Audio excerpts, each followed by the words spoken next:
venha viver para Águeda. Nós encontramos a sua casa de sonho.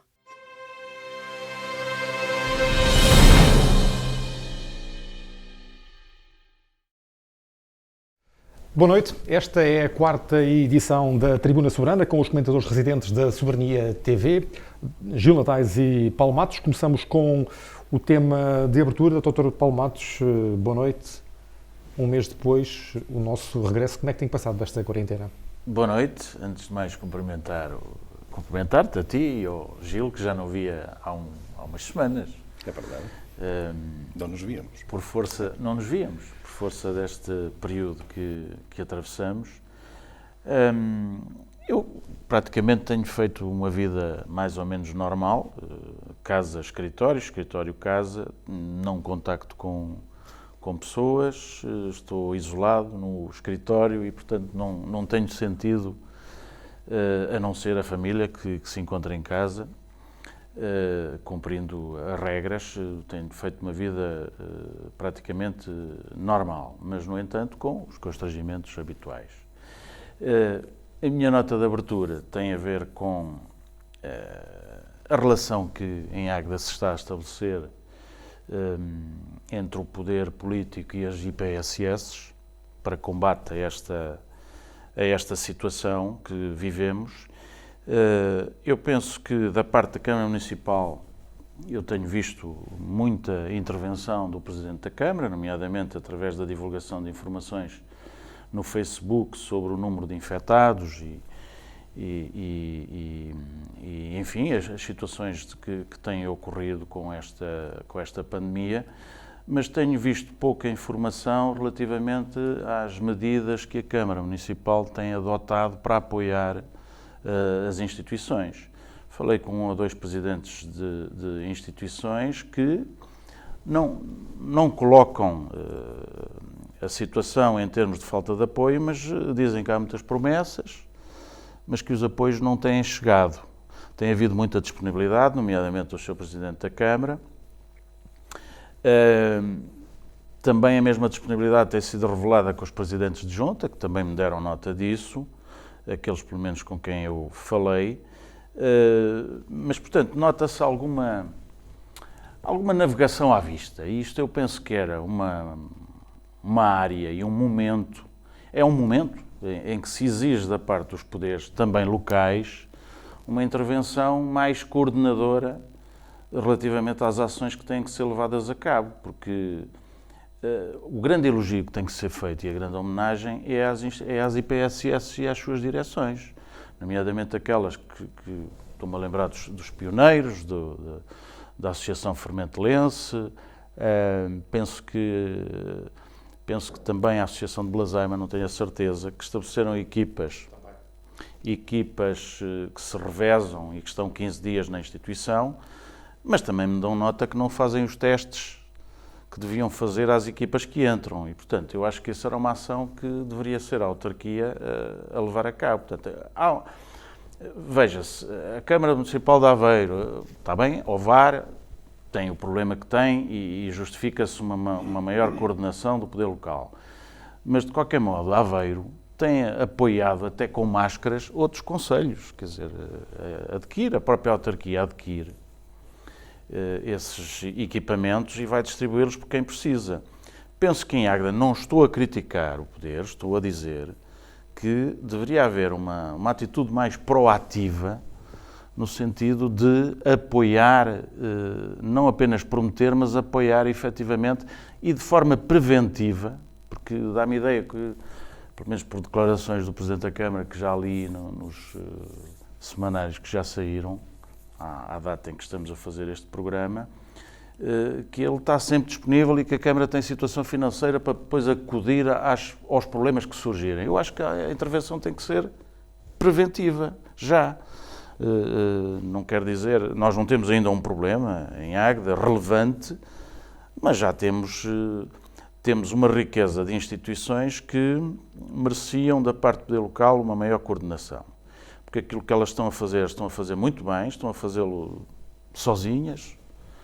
O Presidente da Câmara tem dado sempre o apoio aparecendo, mas, quer dizer, isto não basta.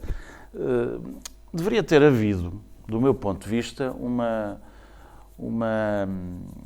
uma comissão criada para tratar desta questão. Há um grupo ligado à Proteção Civil, acho que reuniu uma vez, e, portanto, deixava aqui esta nota, num tempo em que a política, depois poderemos abordar noutros programas ou noutras intervenções, a política vai ter uma mudança. E a mudança está, por exemplo, em o poder aceitar algumas propostas das oposições. As oposições na Câmara Municipal fizeram propostas credíveis, do meu ponto de vista, para acudir a este tempo, como, por exemplo, utilizar verbas que seriam utilizadas no Agitagda, que, por certo, não se vai realizar nos moldes em que estavam previstos, mas utilizar essas verbas para prevenir o agravamento da pandemia em Águeda. E elas foram rejeitadas. Porquê?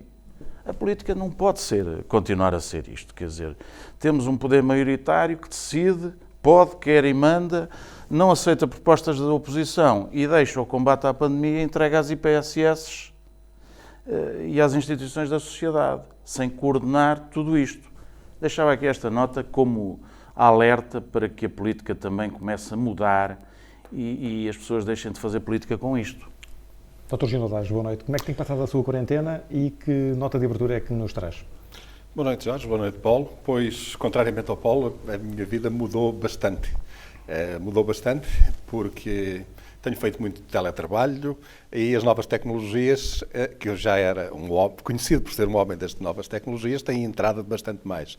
A videoconferência faz parte do meu dia-a-dia e passo muitas horas, posso dizer, todos os dias em videoconferência e o meu trabalho, o teletrabalho, faz parte do meu cotidiano.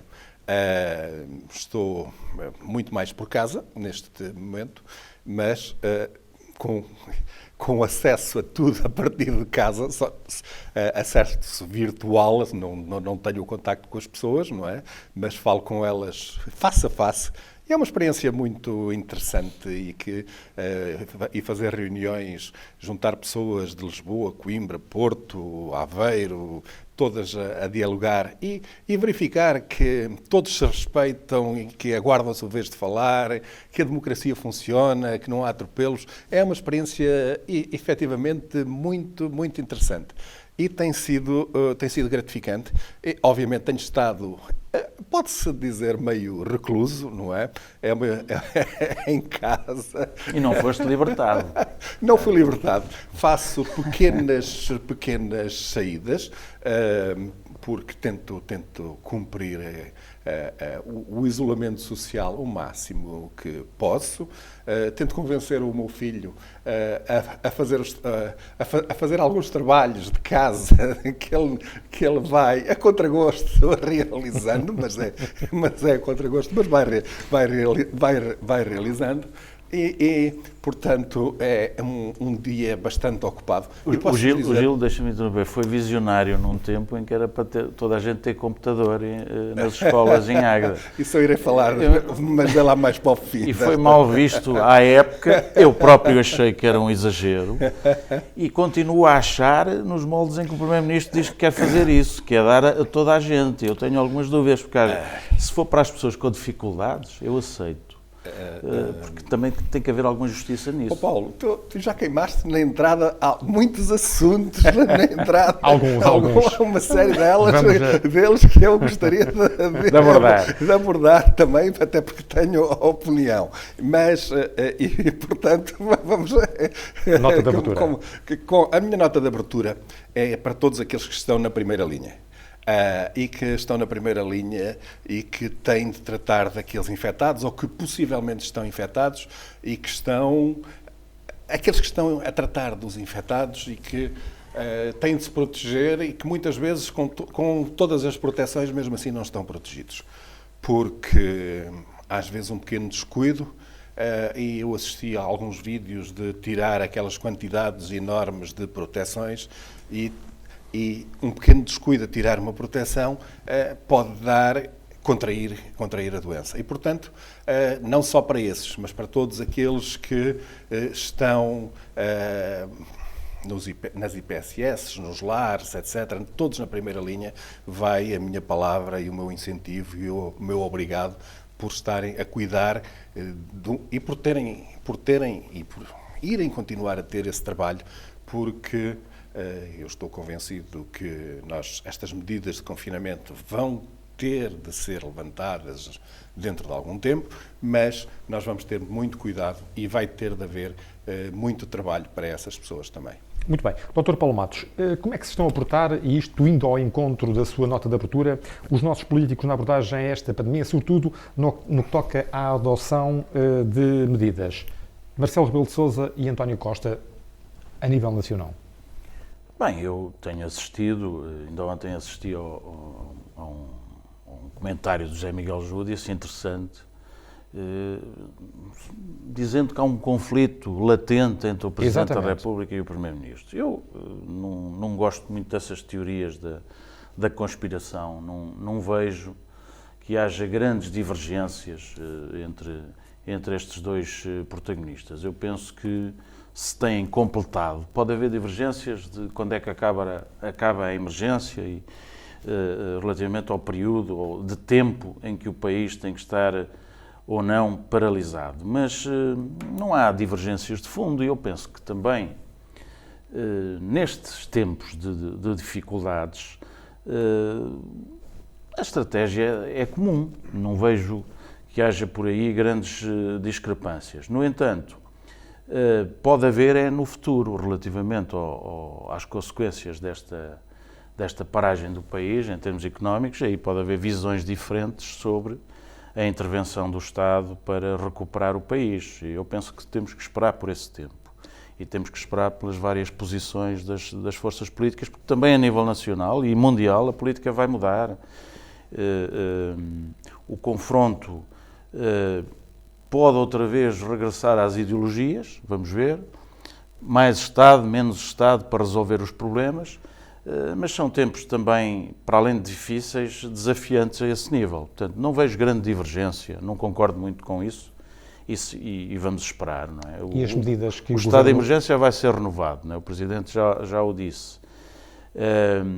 As medidas só me surpreendeu, não me surpreendeu porque acho que os governos em geral fazem muita propaganda das suas ações, não é? O Ministro das Finanças esta semana não gostei muito a tentar colher os louros dos resultados positivos que temos tido graças à intervenção do Governo no Sistema Nacional de Saúde. Eu penso que o Sistema Nacional de Saúde há muito que está doente e se está a corresponder às expectativas deve-se ao trabalho dos profissionais e ele também elogiou, não é? Também elogiou o trabalho dos profissionais, mas tentou cavalgar a onda de que se não fosse o investimento de mais 1.000 milhões ou 1.600 em valor portanto, de intervenção na saúde, que não estaríamos a responder tão bem. Portanto, mas isso é uma tendência que os governos têm, aliás, eu acho que andamos todos muito anestesiados, esta ideia de que agora não é preciso política. Não, eu acho que os tempos agora exigem cada vez mais política, não no sentido, como dizia há bocado, partidário, de lutas, em dizer ao outro que só pela medida ser dele que já não é apoiada, que é o caso o que se está a passar na Câmara de Águeda, não é? Acho que a política também vai mudar a esse nível, mas não vai deixar de haver posições ideológicas sobre como intervir, como intervir na cura e depois também na recuperação.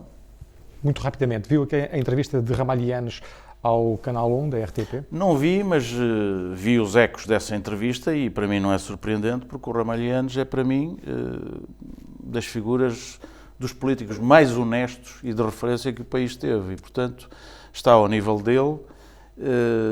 E deixa o atual Presidente da República um bocadinho em situação difícil? Não, o atual Presidente da República cavalga todas as ondas que lhe deem popularidade e que ajudem a que se recandidate e ganhe com maioria absolutíssima. E eu não estou tão ciente que isso vai acontecer, porque vamos ver como é que o trabalho... Esta crise também veio colocar alguma suspensão das ambições pessoais dos políticos, mas lendo nas entrelinhas, nós podemos ver algumas ambições que andam por aí. Vamos aguardar. Dr. Gil Adais, é hoje certo um homem mais preocupado com a economia, até pelas funções profissionais que exerce. O Fundo Monetário Internacional projeta uma quebra de 8% na economia nacional em 2020 e adverte que a taxa de desemprego pode atingir 13,9% da população ativa. É naturalmente uma projeção muito negra. É muito negra e muito negra para o país e para o Conselho. E isto leva-me a voltar aqui assim atrás àquilo que o Paulo referiu e algumas medidas que eu acho que deviam ter sido tomadas pela autarquia. Eu acho que nós temos uma autarquia responsiva, não preventiva. E eu, por exemplo, acho que o Agitagda já devia ter sido cancelado e devíamos estar a tomar medidas para responder, a pensar medidas para responder aos casos de fome que existem, não é? A apoiar com programas claros para apoiar IPSS, para responder às necessidades que estão aí e que vêm e que vão vir, porque vão ser muitos aqueles que vão recorrer ao centro de emprego, porque vai ser muito grande, já é grande o número de pessoas que estão inscritas, não há números oficiais, mas pelo conhecimento que tenho particular já é muito grande. E isso não vai ser um caso que se vai resolver de um momento para o outro. Há empresas ainda que estão a trabalhar, felizmente, em um número bastante elevado, mas há outras que irão demorar bastante tempo a recompor-se. E isso, obviamente, que é preocupante. E não sei como é que isto se irá resolver, porque os grandes motores que houve no passado, que havia uma economia mundial florescente e a crescer para outros mercados. A China estava com um desenvolvimento brutal e os BRICS eram, na altura, grandes consumidores de matérias-primas e de produtos. Neste momento, aquilo que nós vemos é uma pandemia alargada e todo o mundo em recessão, praticamente. E, portanto, nós temos uma crise nova, de contornos muito diferentes e de onde vai sair um mundo, que estou convencido que vai sair um mundo novo, de contornos políticos diferentes e de formas de abordagem diferentes. E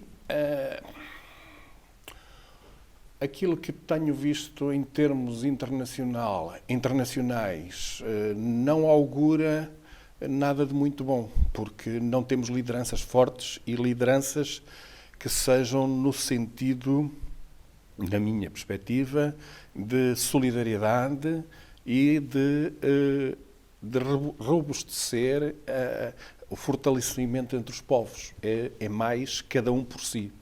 E isso preocupa-me porque põe em causa o trabalho que foi feito durante muitos anos, não só na Europa, mas também um pouco por todo o mundo, de um mundo mais global e mais solidário, portanto, em que todos fôssemos mais iguais. Falou em casos de fome, isso verifica-se no nosso município? Já se começa a falar. Que medidas em concreto é que defende que deviam ser adotadas pela Câmara Municipal nesta altura, ou que já deviam ter sido adotadas? Eu defendo, por exemplo, que, e isto eu sei que foi uma medida proposta pela oposição, mas o Agitagda já devia ter sido cancelado. Não há condições para o fazer. Nem noutros moldes, como refere o Presidente. Não é só concertos, também tem outras... Repara, aquilo que eu considero, acho, é que manter os guarda-chuvas, sim, é um sinal. Sim, agora, a coreografia. A coreografia, sim. O resto... Ajuntamentos, não. Se houver condições, em julho, todos estaremos muito felizes para ter uma musicazinha e saltarmos e cantarmos nessa altura. Aliás, na Dinamarca, ontem, regressaram enfim, estão a regressar paulatinamente à atividade económica, mas foram claros. Ajuntamentos, concertos, feiras em agosto, até ao fim de agosto não há. Mas vamos Estão ver, proibidos? Mas vamos ver o que é que se passa com o vírus. Não há uma vacina. E há muita gente que está assintomática. Ora, eu tenho um amigo que teve sintomas e foi diagnosticado que tinha o coronavírus. E foram feitos os testes aos restantes familiares. Okay? A filha acusou positivo. Não teve sintomas nenhuns. Esteve a fazer quarentena e ficou em casa. Se andasse na rua, podia ter infectado uma dúzia de pessoas. E, portanto, não há condições psicológicas para fazer ajuntamentos. Sim. Ou então, as pessoas só vão participar nesses ajuntamentos se estiverem mal informadas ou se forem irresponsáveis. Portanto, aquilo que terá de haver é uma suspensão desses tipos de acontecimentos. Porque só vai haver condições para termos ajuntamentos de pessoas onde haja proximidade, quando houver festividade, condições de segurança. quando houver condições de segurança, quando houver vacinas para isso, quando houver vacina, ou estivermos todos imunizados. Portanto, não vale a pena esperar. Há condições que mais vale cortarmos, okay? Assumimos. Estaríamos... Era ótimo e toda a gente ficaria muito contente por ter um grupo qualquer e todos ficaríamos muito contentes a dançar e a cantar. Este período, Gil, desculpa interromper, este período também vem ajudar um bocadinho a que todos nós percebamos, não vou utilizar aquela frase do Passos Coelho que ficou... Aliás, que foi a morte dele, que é as pessoas viverem acima das possibilidades. Mas vou utilizar um entendimento que é o seguinte, quer dizer, há muitos recursos neste país, em Portugal, e não estou a falar só da Águeda, que são canalizados para atividades que são supérfluas e que não garantem futuro. Atividades muito ligadas ao consumo, e esse vai ser um problema da nossa economia. Nós vivemos do turismo, e o turismo é que manteve a economia num país em níveis aceitáveis e que desta vez levam um rombo total e que se nós não mudarmos o modelo de desenvolvimento económico do país, passando a apoiar realmente as indústrias produtivas, nós vamos ter problemas sérios, como o Gil referiu, não só de desemprego, mas de endividamento permanente, que é o nosso Estado de há 30 anos para cá.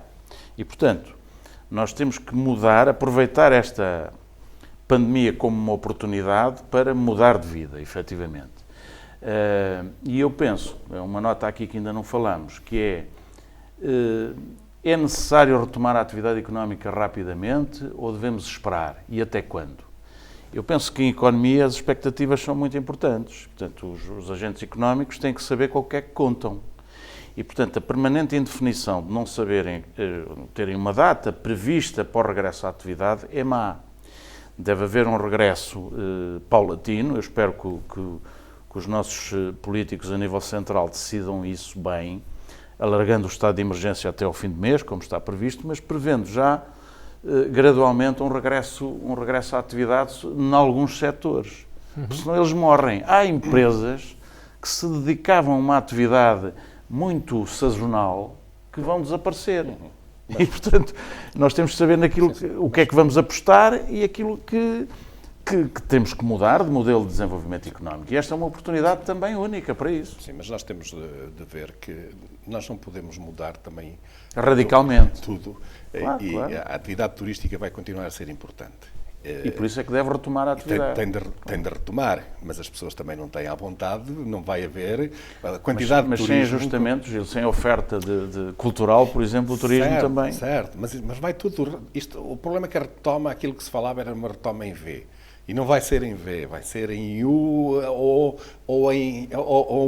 um U bastante alongado, não é? Claro, e, portanto, porque não é possível também passar uma economia, a indústria vai ser necessária, mas a indústria também, por exemplo, nós temos aí algumas coisas que temos de repensar. Porque é que não apoiamos mais os centros culturais, por exemplo? Atividades nos centros culturais e nós temos um. Não é por termos um. Sim. É porque nós apoiamos tudo e gastamos rios de dinheiro nas câmaras todas no país em eventos de festivaleiros que são aquele momento e depois não...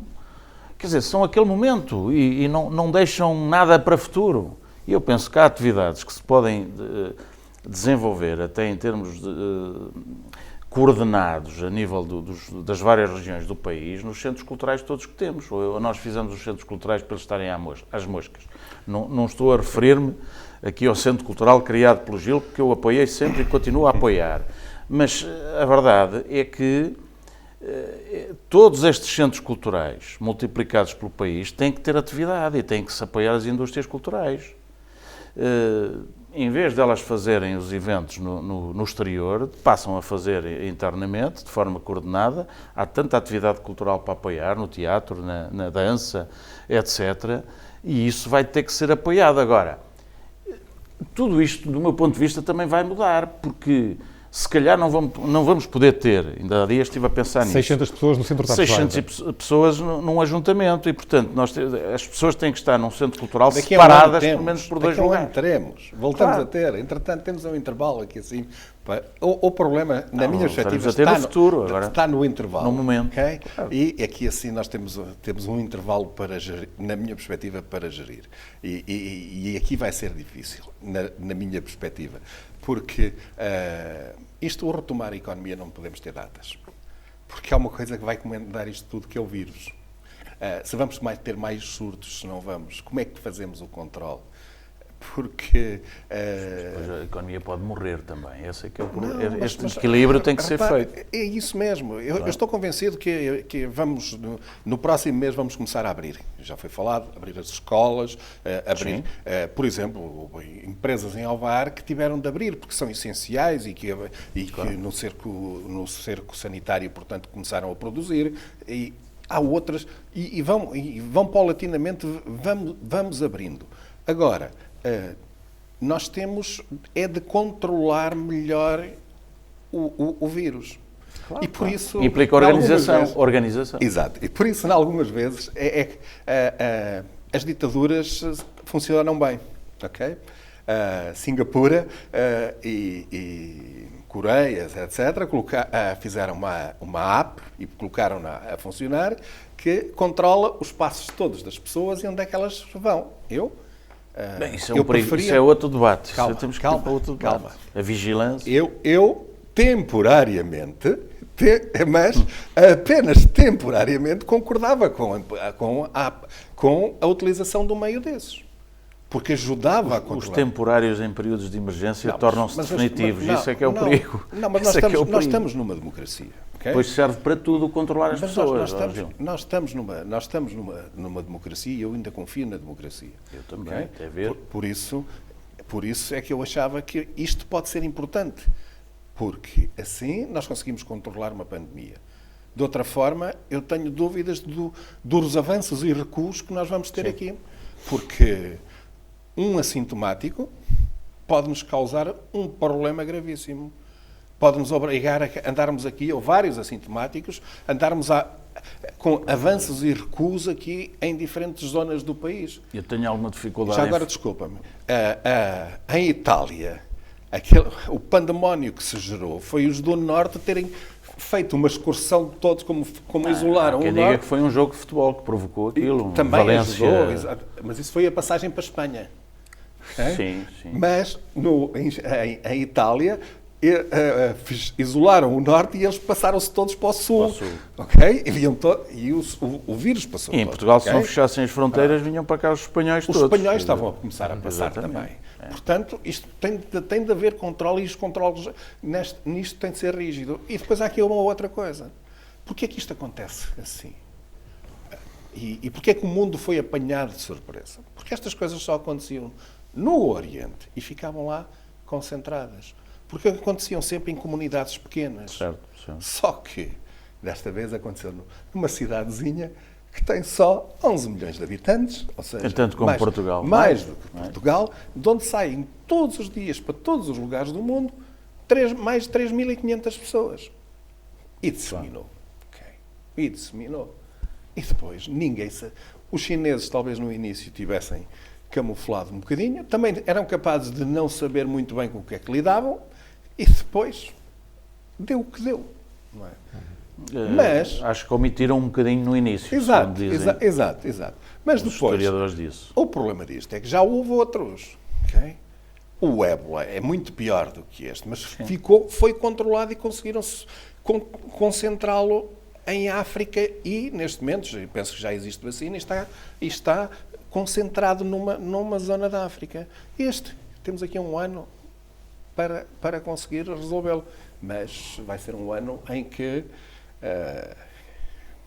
quase já chegou a todos os países e de grandes dificuldades para todo o mundo.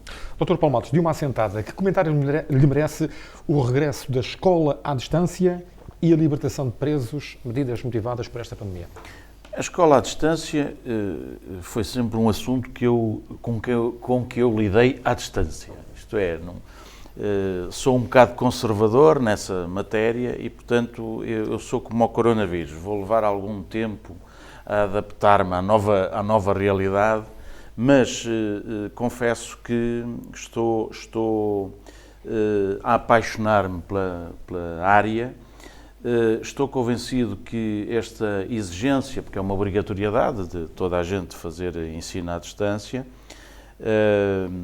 é uma experiência única e que vai fazer com que as pessoas mudem os métodos de ensino para o futuro. Não quer dizer que seja agora a panaceia para resolver os problemas da educação, mas é uma ferramenta importantíssima com a qual toda a gente vai ficar agora mais familiarizada e adaptada, coisa que noutro tempo de ausência de dificuldades ou da ausência da obrigatoriedade não levaria a que as pessoas entrassem neste regime. Portanto, vejo com bons olhos. No entanto, tem que haver um grande trabalho da parte dos professores e dos pais no acompanhamento desta nova geração. Isto está ligado àquela questão que falávamos há pouco, que é de toda a gente ter os meios necessários para poder usufruir do ensino à distância. Mas a verdade é que não tem. E não tem, e há aqui problemas de desigualdade que têm que ser superados. Esta ideia de o Estado facultar, ou as autarquias, a todos os alunos a possibilidade de terem os meios técnicos, um computador, é uma ideia interessantíssima, mas eu acho que também aqui se deve fazer justiça. Eu sou contra esta ideia de distribuir tudo por toda a gente, sem olhar às condições das pessoas. Há pessoas que têm muita necessidade e que devem ser apoiadas. Quem tem menos necessidade deve dar o seu contributo por esta via também, em poupar os orçamentos do Estado e das autarquias também. Portanto, apoiar sim, porque é uma nova era que não começou agora. Por força das circunstâncias, as pessoas são mais instadas a utilizar estes meios, mas tem que também obedecer a critérios de igualdade na distribuição. E a libertação dos presos? A libertação dos presos, eu sou um bocado contra, porque, vamos lá ver, também nós tendemos a funcionar como comentadores de bancada, não conhecemos a realidade e parece-nos que libertar presos por causa de uma pandemia não seja propriamente aquilo que nós no direito chamamos uma alteração superveniente das circunstâncias, quer dizer, apesar das libertações que foram feitas ou estão a ser feitas abarcarem uma área de condenados, digamos, superficial e de crimes pouco graves, isso ficou esclarecido, não é? Ficou esclarecido, não há uma libertação em massa de presos de criminalidade grave. Apesar disso tudo, não é um bom exemplo que damos para o futuro as penas no direito penal têm uma função preventiva, quer dizer, está toda a gente à espera das visitas do Papa e das pandemias para libertar presos, quer dizer, nós temos de ter algum cuidado na forma como lidamos com esta matéria, mas de qualquer modo, como é residual a libertação que foi feita, eu penso que funcionará como uma experiência para o futuro de vermos como é que funciona também e como é que as pessoas se comportam, porque o preso por delito menor pode-se transformar de repente com a escola que aprendeu na prisão, e a prisão infelizmente ainda é uma escola de más práticas, pode-se transformar num grande criminoso e libertá-lo depressa demais sem cumprir as penas pode ser um risco.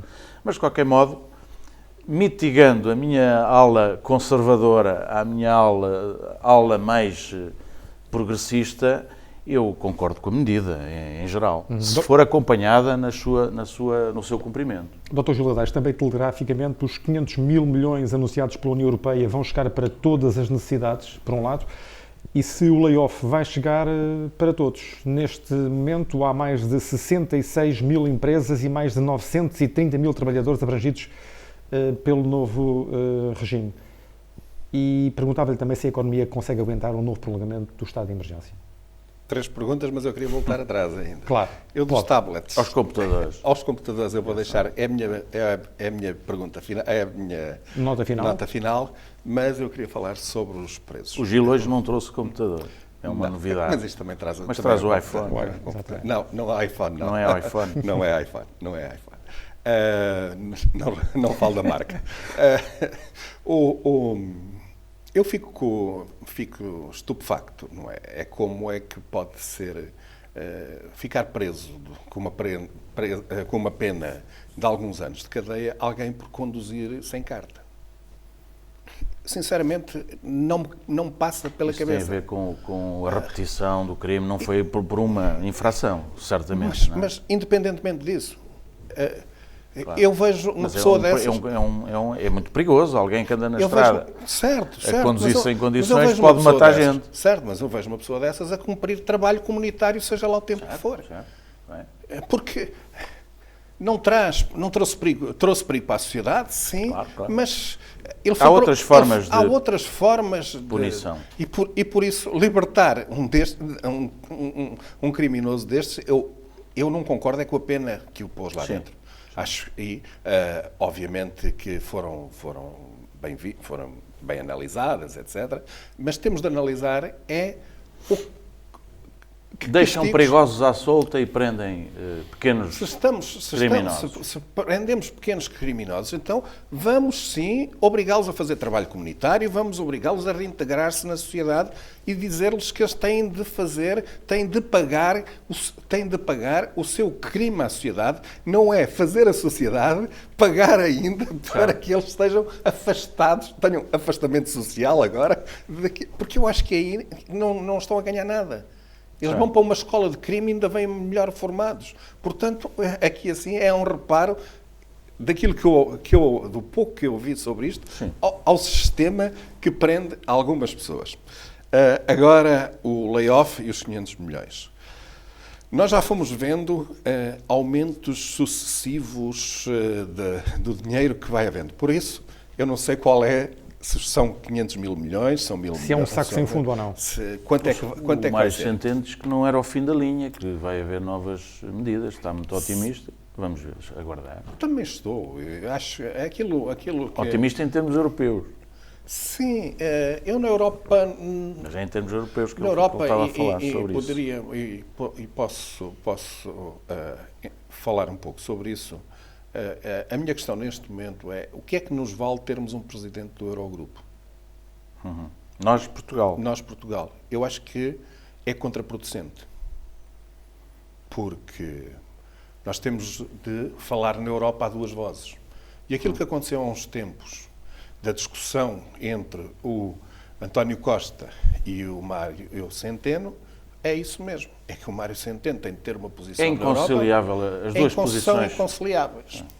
E ter posições de relevo para um país numa altura de crise de uma pessoa que tem de defender os interesses desse país, mas também tem de defender as posições do grupo, são inconciliáveis. E então aquilo que temos é o António Costa a ter posições muito duras, que não deviam ser as posições de um primeiro-ministro, deviam ser as posições do ministro das Finanças, e temos exatamente ao contrário. Um ministro das Finanças conciliador e um primeiro-ministro desafiador. Certo.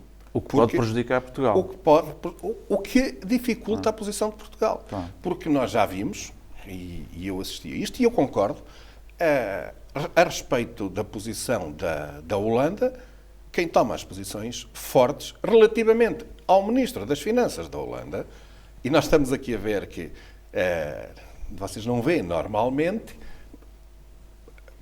Primeiro-Ministro a falar sobre Ministros das Finanças. Vêm Primeiros-Ministros a falar de Primeiros-Ministros, Ministros das Finanças a falar de Ministro das Finanças. E viram o Primeiro-Ministro português a falar sobre o Primeiro-Ministro das Finanças, a falar sobre o Ministro das Finanças da Holanda. Porque teve de o pôr, vamos dizer, na ordem. Okay? E agora, já teve de ir mais longe o António Costa e dizer que se os holandeses não querem, terão de sair. Okay? Basicamente, aquilo que se lê nas entrelinhas é isto. Porque a Europa está numa encruzilhada. Okay?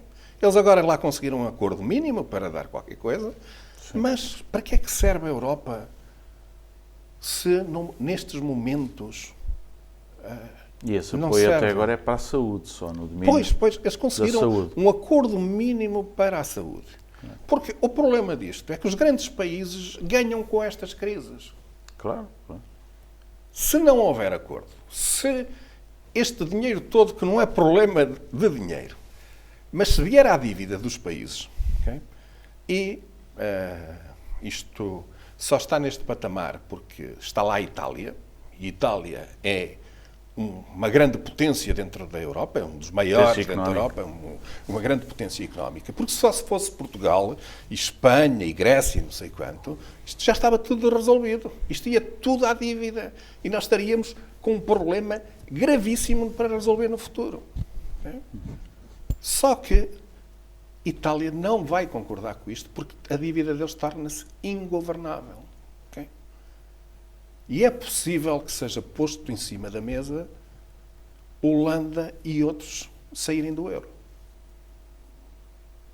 É uma possibilidade. É. Porque, reparem, se não forem devidamente apoiados... O que aconteceu no passado, quando Portugal foi apoiado pela Troika, os nossos juros dispararam. Portugal passou a pagar juros de 5% e 6%, mas a Alemanha e a Holanda pagavam de 1%, porque eles também têm dívida, mas têm dívida muito menor. Só que eles pagam de 1% e meio por cento e apoiam as empresas deles com essas taxas. E nós apoiamos as nossas empresas a 5%, 6%, que depois dá 8%, 10%. E vamos todos ao mesmo mercado. E é concorrência desleal.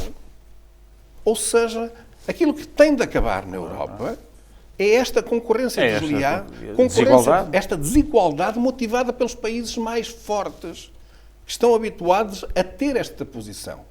E da Holanda, e isto também devemos de dizer, que é muito culpa dos governantes portugueses, que não têm assumido a posição e dizer os holandeses e os outros países, e no caso concreto dos holandeses, até porque tenho um caso concreto com o Porto de Roterdão, e no caso das bicicletas, os acessórios que vêm da China para montar bicicletas, se vêm pelo Porto de Leixões, pagam taxas antidumping à cabeça para algumas empresas. Se vierem pelo Porto de Roterdão, não pagam. E isto foi reportado ao governo português. E a resposta que recebemos, que motivou da minha parte um protesto para a Secretaria de Estado, foi: estamos a acompanhar o assunto. Ou seja, em bom português, não estamos a fazer nada. Não estamos a fazer nada. Ok? E aquilo que eu disse, desculpem lá, isto não se passa. Porquê? Estão a afastar investimento de Portugal.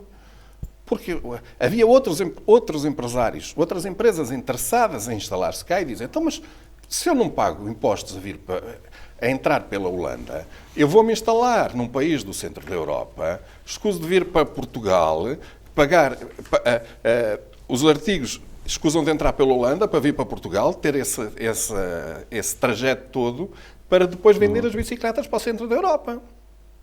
E aquilo que eu acho que Portugal tinha de fazer, de imediato, era dizer: ou vocês começam a cobrar, ou nós deixamos de cobrar para a Europa.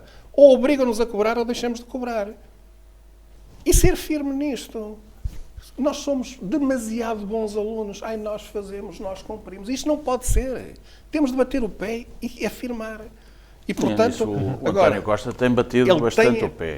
Temos que fazer justiça. Mas não devia ser ele, devia ser o Ministro das Finanças, na minha perspectiva. Okay? Agora, dinheiro, acho que vai haver. Para o layoff, agora, quem vai pagar isso tudo somos nós. Okay? Mas o layoff é fundamental, tem sido, para manter as empresas ainda vivas. E a economia vai aguentar um novo prolongamento do estado de emergência? Não pode ser muito extenso, do meu Não ponto pode de vista. ser. Vamos lá ver. O estado de emergência vai aguentar, mas o problema disto é o retomar das empresas. As empresas irão sair do layoff quando tiverem encomendas. Tem duas modalidades. Certo. Para agora tem o layoff, mas depois tem a possibilidade de acesso ao crédito que tem que começar a funcionar. Pois, mas tem que começar a funcionar. As pessoas não querem recorrer ao crédito, as empresas não querem, porque falta de dinheiro já têm. E depois ter que pagar mais endividamento pode comprometer o futuro. E, portanto, estão um bocado a olhar de lado para a questão do crédito. Mas há algumas empresas aqui assim que estão inclusivamente a ver como é que isto vai, o que é que vai acontecer. tirando a parte burocrática, o layoff foi uma boa medida. Foi uma boa medida, não haja dúvidas nenhumas, mas há empresas que não se estão a endividar. Estão a ver o que é que vai acontecer, porque acham que podem não ter capacidade para continuar. E, portanto, isto não vai ser fácil os próximos tempos. Muito rapidamente, vamos para as notas finais. É 1 minuto para cada um.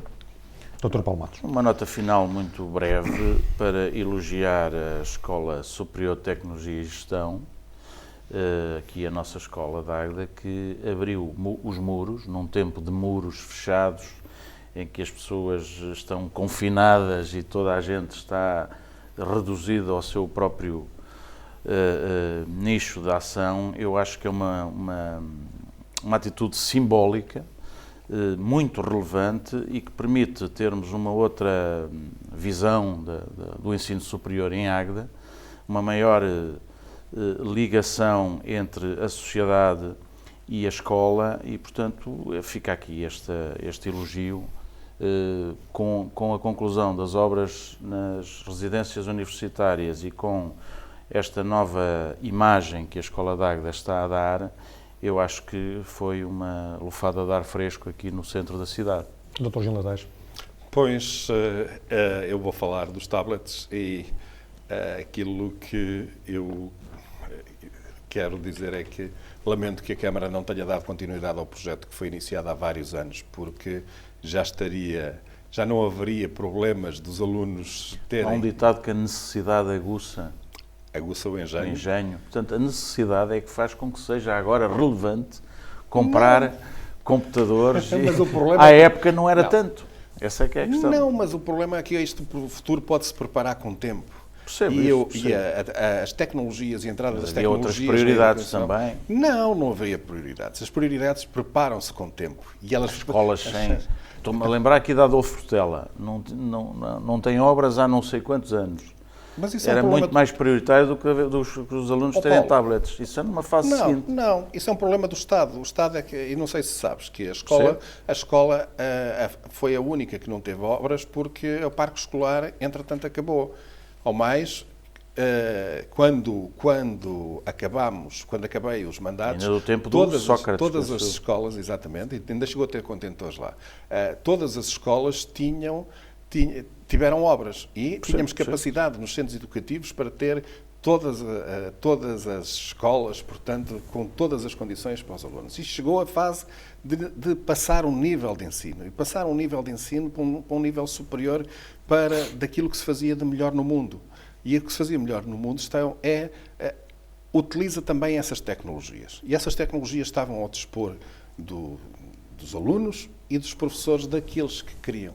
E esse projeto foi interrompido e poderia estar disseminado e agora as crianças poderiam ter as aulas. Oxalá a Câmara atual tenha visão e possa alocar alguns recursos dos eventos festivos para comprar computadores aos alunos das escolas. Aquilo que eu tive conhecimento é que as aulas são para começar amanhã e não há nada montado neste momento. Estamos a gravar na quarta-feira, portanto...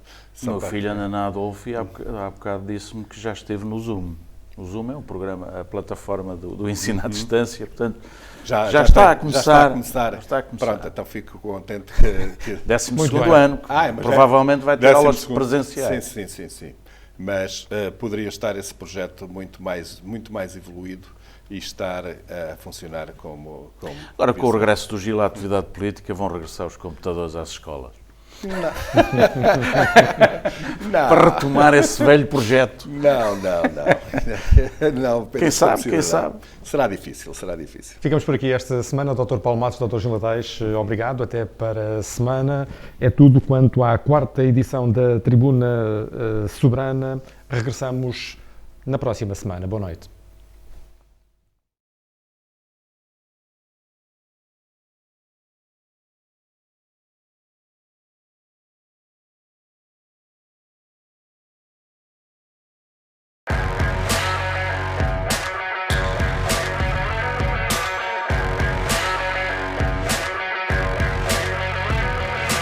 Remax, venha viver para a Águeda. Nós encontramos a sua casa de sonho.